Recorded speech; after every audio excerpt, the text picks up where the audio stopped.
पाठ योजना का अर्थ एवं परिभाषा।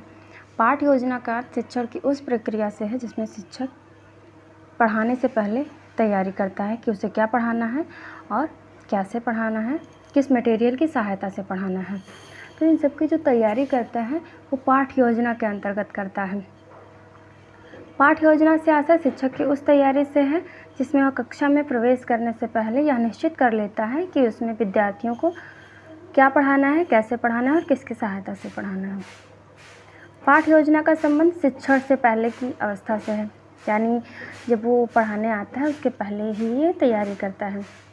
पाठ योजना शिक्षक की शिक्षण के लिए एक तैयारी है, यानी पढ़ाने से पहले की तैयारी है। वह कक्षा में प्रवेश करने से पहले उन बहुत सी बातों को लिखित रूप से निश्चित कर लेता है। यहाँ पे लिखित और अलिखित दोनों हो सकता है। पाठ योजना की परिभाषाएं। LV सैंड्स के अनुसार पाठ योजना वस्तुतः कार्य करने की योजना है। इसमें अध्यापक का कार्य दर्शन ज्ञान, अपने विद्यार्थियों के संबंध में उनकी जानकारी, शिक्षा लक्ष्यों का बोध, यानी जो उसके शिक्षक हैं वो उसके जो स्टूडेंट हैं उनके बारे में भी जानना होता है और शिक्षा जो दे रहा है उसका लक्ष्य क्या है, इन सब का के संबंध में उनकी जानकारी, शिक्षा लक्ष्यों का बोध, विषय वस्तु का ज्ञान, यानी जो भी पढ़ाने के लिए लाया है उसका भी ज्ञान होना चाहिए, एवं प्रभावपूर्ण विधियों का प्रयोग में उसकी योग्यता का समावेश होता है। NL बॉसिंग के अनुसार शिक्षण क्रियाओं तथा उद्देश्यों के आलेख को पाठ योजना कहते हैं। शिक्षण उद्देश्यों को प्राप्त करने के लिए शिक्षक जिन क्रियाओं का नियोजन करता है उनके आलेखन को पाठ योजना की संज्ञा दी जाती है, यानी जो भी पहले रूपरेखा तैयार कर लेता है पढ़ाने के लिए उसे ही हम क्या कहते हैं, पाठ योजना कहते हैं। इसे लिखित व अलिखित दोनों ही रूपों में तैयार किया जाता है।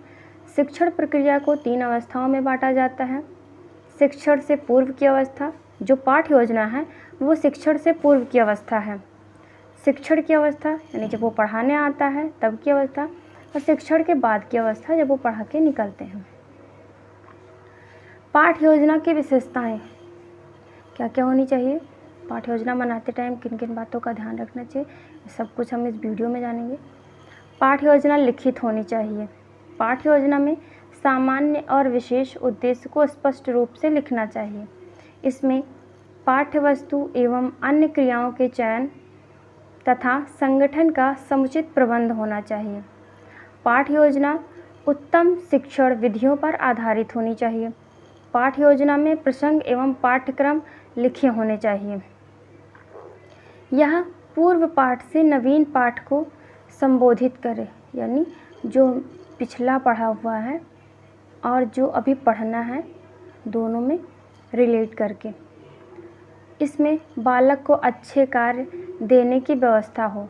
पाठ योजना में मूल प्रश्न सम्मिलित होने चाहिए। पाठ योजना में संपूर्ण पाठ की रूपरेखा या सारांश हो। पाठ योजना में प्रेरणादायक विधियों का प्रयोग किया जाना चाहिए। पाठ योजना बनाने से पूर्व ध्यान देने योग्य बातें जो हैं वो अब हम लोग जानेंगे। जिस विषय में शिक्षक पाठ योजना बनाने जा रहा है उसे उसकी नॉलेज होनी चाहिए। जिस विषय में भी वो बनाने हैं पाठ योजना उसकी अच्छे से उसको नॉलेज होनी चाहिए। शिक्षक को बाल प्रकृति का ज्ञान होना चाहिए। शिक्षक सीखने के सिद्धांत का ज्ञान होना चाहिए कि किस किस विधि से सिखाया जाता है, ये सारा सब कुछ एक टीचर को आना चाहिए। शिक्षक को कक्षा के बालकों की व्यक्तिगत भिन्नता के भी ज्ञान होना चाहिए। जो व्यक्तिगत भिन्नताएं होती हैं बच्चों में उसका भी ज्ञान होना चाहिए। उसे शिक्षा के उद्देश्यों से परिचित होना चाहिए। शिक्षा का क्या एम है, क्या उद्देश्य है, इन सब को एक टीचर को जानना बहुत ही आवश्यक है। तो ये रही पाठ योजना। इससे